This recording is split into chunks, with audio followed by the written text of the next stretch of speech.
Kita mau sarapan.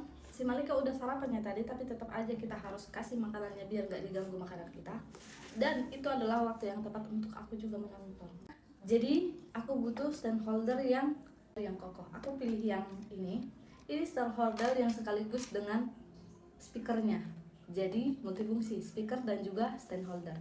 Jadi kita nyaman buat sarapan. Ini juga bisa ditukar ya. Nah, jadi kita nyaman buat nonton. Bisa vertikal, bisa horizontal, begitu. Oke, kita sudah nyaman menonton, kita tinggal sarapan. Jadi ini percobaan pertama. Aku kan nggak terlalu suka tomat, jadi aku potong kecil-kecil terus aku tambahkan mayones. Gak tahu aku entah bakal enak, tapi kita coba aja ya. Biar ada seratnya. Aku harus memaksa memakan tomat ini. Tampakannya seperti ini. Ada roti, telur mata sapi, dan juga potongan tomat.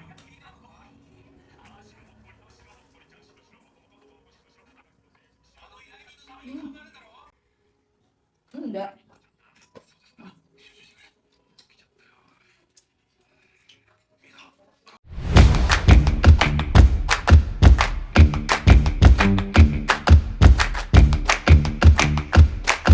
Jangan lupa check out stand holder speakernya di keranjangku ya teman-teman. Happy shopping!